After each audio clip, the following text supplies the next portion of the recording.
Salut à toutes et salut à tous. Cela fait un moment que vous me demandez le retour des Mac in Time. Eh bien aujourd'hui, c'est le jour J. Et par contre, j'ai oublié de quel Mac je voulais vous parler moi. Hé, grand dadais, Eh, salut mini-moi. Alors, toujours au comme 3 pommes? on se moque pas des plus petits que soi. Ok. Alors de quel Mac tu voulais nous parler?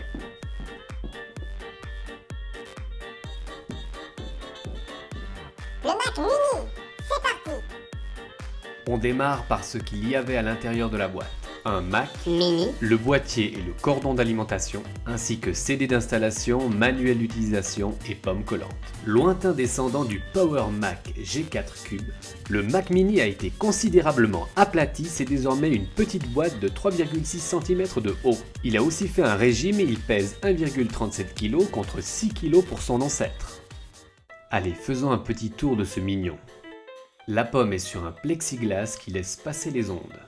Dans son dos, un revêtement caoutchouteux et les trappes de ventilation.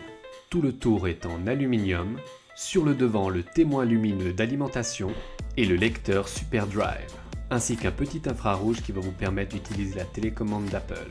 Dans son dos, 5 ports USB 2.0, un port de sortie casque mini jack, une entrée audio, un logement de sécurité, le port mini display, le port mini DVI, le port Firewire 800, le port Ethernet et le port d'alimentation. Ah bah tiens, il ressemble à un USB-C.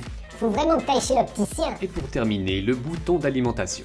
Le Mac Mini est un ordinateur de bureau développé et produit par Apple. Il est présenté pour la première fois par Steve Jobs en personne à la Macworld Expo le 11 janvier 2005. Steve Jobs le surnomme à l'époque The most affordable Mac. que l'on peut traduire par le Mac le plus abordable. Il le surnomme aussi Tiny Mac.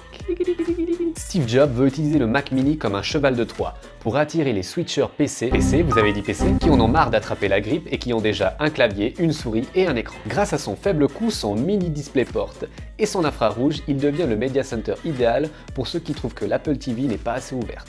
Il a été mis à jour plusieurs fois au fil du temps pour devenir aujourd'hui le Mac Mini Unibody en aluminium, qui a malheureusement perdu son lecteur optique et le fait de pouvoir lui augmenter sa RAM.